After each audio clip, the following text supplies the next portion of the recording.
My fiancée and I had been together for 3 wonderful years. We had just bought a house, our careers were on track, and we were eagerly planning our future together.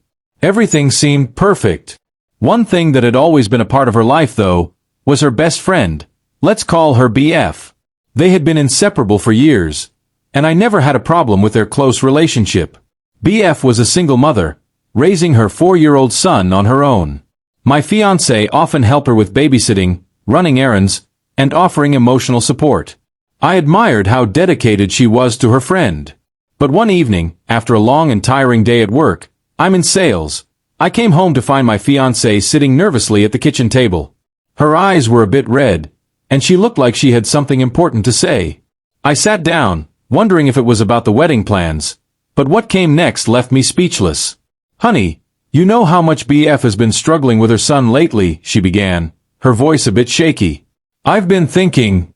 I think I've found a way that could help everyone." I gave her a confused look, unsure of where this conversation was heading. She paused, taking a deep breath as if gathering courage, and then dropped the bombshell. "I want us to adopt BF's son as a wedding gift to her." I froze. My heart skipped a beat.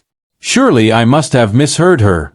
I stared at her in disbelief, waiting for her to explain further, but she kept talking, her words spilling out faster than I could process. "It would be a beautiful gesture," she continued. "It could solve all of BF's problems. She's really struggling, and we're in a stable place now. We could help raise her son together, and it would be a way of starting our family while also supporting her."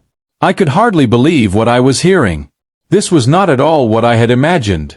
I had always pictured us making decisions about starting a family together, carefully, on our own terms. But this felt like an impulsive act of charity, not a thoughtful life decision. "Are you out of your mind?" I finally managed to say, my voice shaky with disbelief. "You can't just adopt a child as a wedding favor." My fiancé's face fell, hurt creeping into her expression. "Why not?" she asked, her voice quiet but firm. "We've talked about having kids someday. This could be our way of getting a head start on it." I was stunned. "We talked about having kids together when we were ready, not just out of the blue as some kind of favor to your friend." She seemed to brush off my concerns, her voice growing more insistent. "BF is on board with it.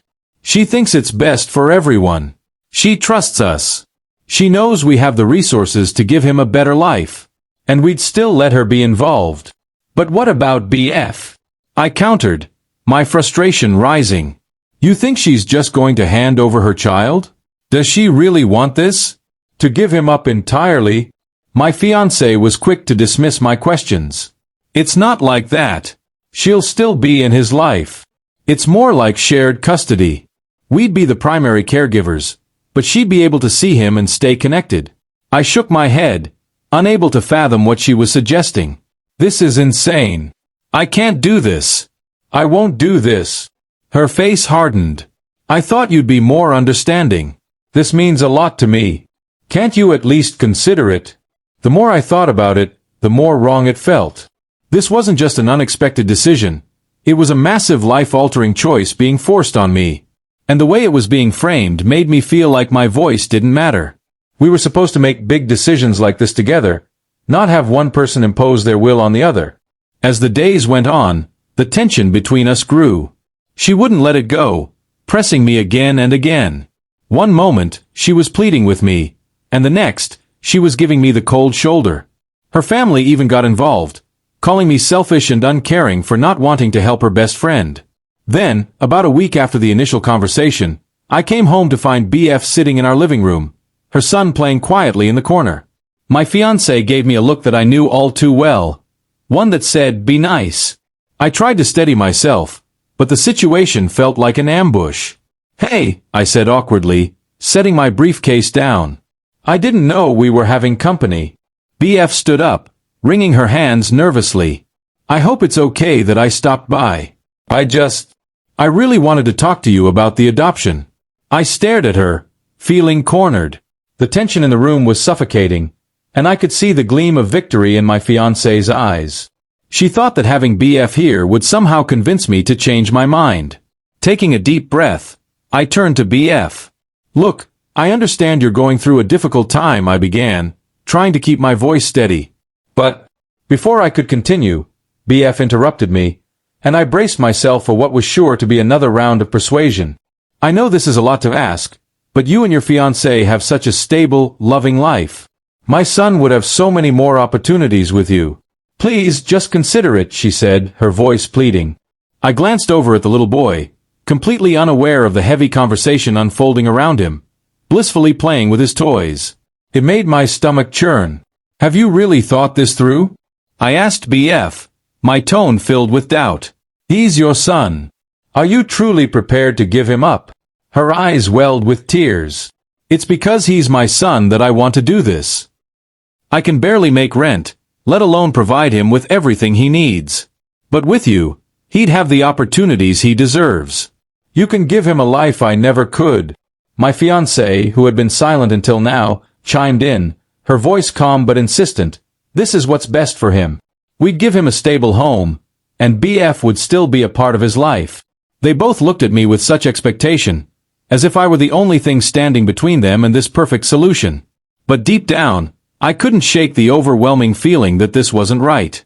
I'm sorry, I said firmly, my voice unwavering. But I can't agree to this.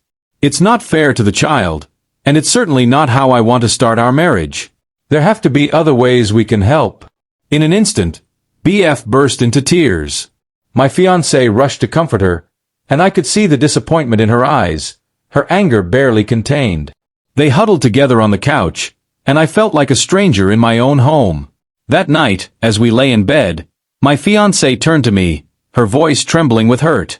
I can't believe you embarrassed me like that in front of BF. How could you be so heartless?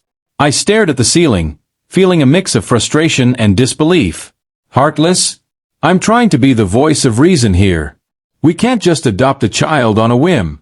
She sat up abruptly, her voice rising. It's not a whim. I've been thinking about this for weeks. BF needs our help, and this is the perfect solution. Perfect for whom? I countered, sitting up to face her. Have you thought about the legal implications, the emotional toll on the child, or on us? We're not even married yet, and you want to adopt a child? We're getting married in 2 months, she snapped. And I thought you wanted children. I do, I said, my voice steady, but I want our children, when we're ready. Not like this. Her face hardened, and she glared at me. Well, maybe if you're not ready for this, then you're not ready for marriage either. The words hung between us, chilling the air with their finality. I felt a sudden coldness spread through me as I realized just how serious this had become. The next few weeks felt like a nightmare. My fiancé became increasingly hostile, constantly bringing up the adoption and making cruel, snide remarks about my lack of compassion. She started excluding me from wedding planning, making decisions without consulting me. One day, I came home to find her and BF sitting at our dining table, sifting through legal documents. My heart sank. What's going on? I asked, though I feared I already knew the answer. My fiancé looked up, her expression defiant. We're looking into the adoption process. Since you're being so difficult, I thought I'd get the ball rolling myself. I felt my blood boil. Are you serious? You can't just do this without my consent. BF, to her credit, looked uncomfortable, but my fiancé stood her ground. Watch me, she said, her voice cold. This is happening, with or without your approval. And in that moment, I knew our relationship was over. The woman I thought I knew, the one I loved, was willing to bulldoze over my feelings, making life-altering decisions without any regard for me. It wasn't just about the adoption anymore. It was about trust, respect, and our ability to make decisions together. Taking a deep breath, I steeled myself for what I knew had to come next. If that's how you feel, I said, my voice steady, then I think we need to call off the wedding.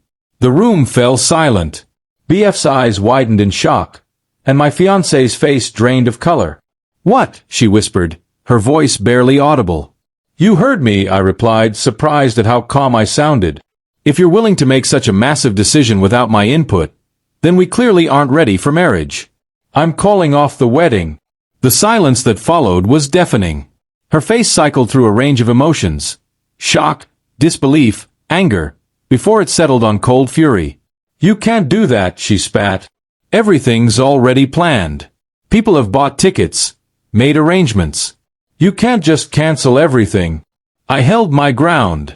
Watch me, I said, echoing her earlier words. This isn't a healthy relationship anymore. This isn't what I want for my future. In that moment, I knew there was no turning back. I wasn't about to be coerced into a lifelong commitment that I wasn't ready for. As I looked over at my fiancée, her discomfort was becoming more apparent. She was gathering her things, and I couldn't help but wonder if maybe I should just leave. But then, I decided to stay. She snapped, her voice tight with tension. We're going to sort this out right now. But in my mind, there was nothing left to sort. My decision had already been made, and with every passing moment, I grew more certain that it was the right one. I turned to leave the room, needing space, a moment to think. But as I moved, she grabbed my arm, her grip firm. Where do you think you're going? We're not done here. I gently, but firmly, removed her hand. I'm going for a walk, I said, my voice steady. I need some air. When I get back, I expect both of you to be gone.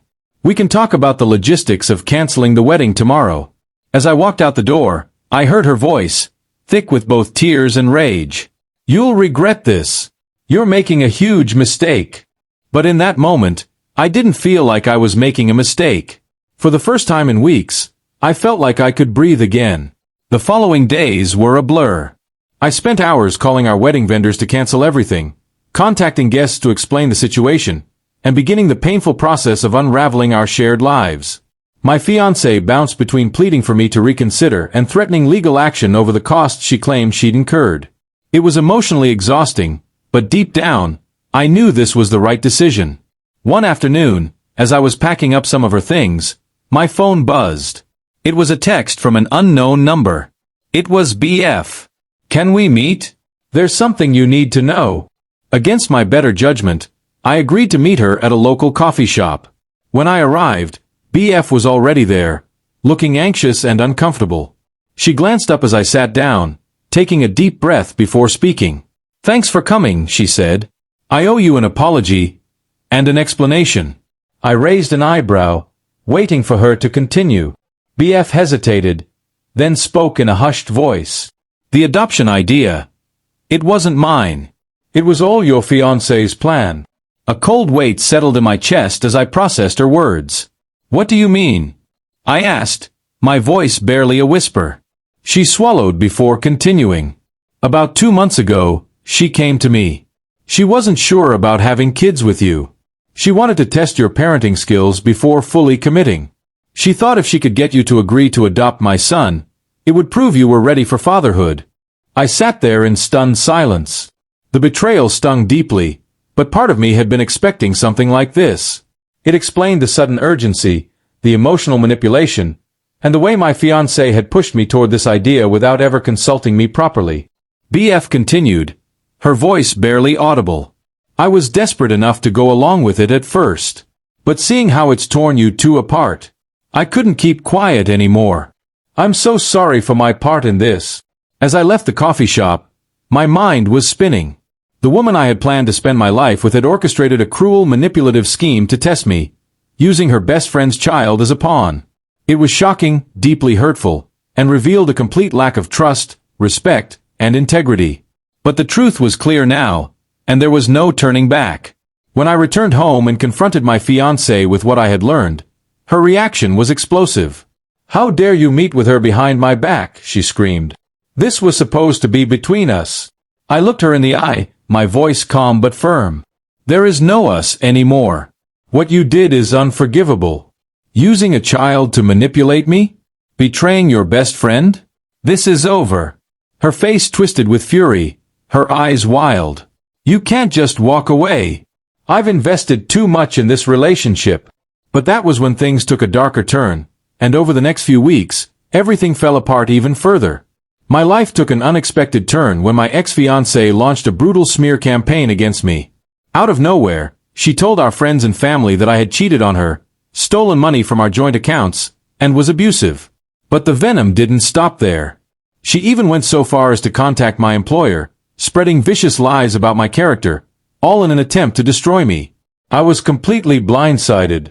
People I had known and trusted for years suddenly turned their backs on me. Friends stopped returning my calls, and her family members flooded me with angry messages. To make matters worse, my boss called me into his office, visibly concerned about the alarming reports he had received. It felt like my entire world was unraveling, but I refused to stoop to her level. I knew I had to fight back, but I wanted to do it the right way, legally, thoughtfully, and with integrity. I immediately hired a lawyer and began meticulously documenting everything. Every text message, email, social media post, and piece of evidence that might help clear my name. I contacted a close friend who had witnessed a crucial part of the situation, and they agreed to provide a written statement about the deception my ex-fiancée had been involved in. I gathered financial records to prove I hadn't stolen any money, but it was an emotionally draining process that seemed endless. Still, I pressed on, determined to rebuild my reputation.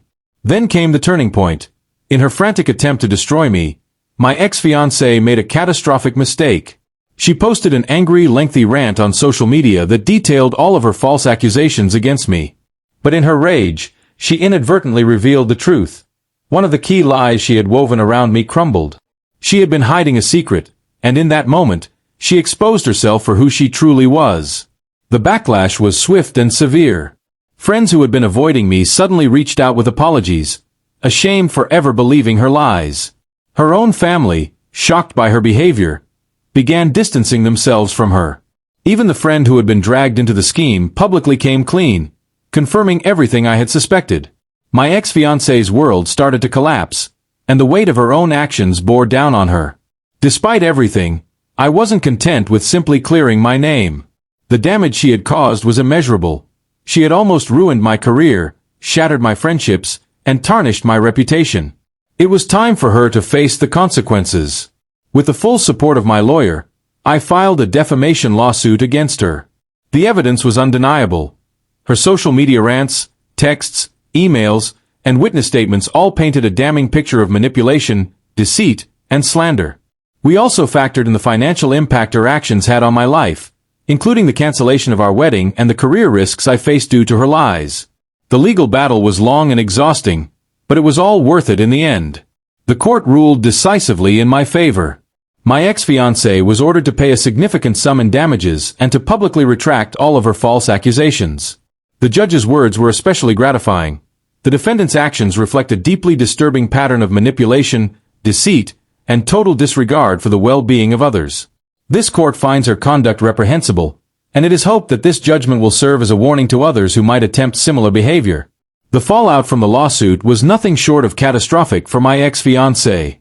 Now financially crippled and socially ostracized, she was forced to move back in with her parents. Her employer, upon learning the full extent of her lies, fired her. Worse still, she faced an ongoing court order requiring her to disclose the judgment to any potential employers, further tarnishing any chances of rebuilding her life. As for my friend who had been manipulated into helping her, they issued a heartfelt apology, taking full responsibility for their part in the scheme. While forgiveness wasn't immediate, I appreciated their honesty and the steps they took to seek therapy and repair their relationship with their son. While the journey was long and painful, I finally emerged from this ordeal stronger and wiser, with a sense of justice served. It wasn't just about protecting my reputation, it was about ensuring that the truth prevailed and that my ex-fiancée's destructive behavior was held accountable.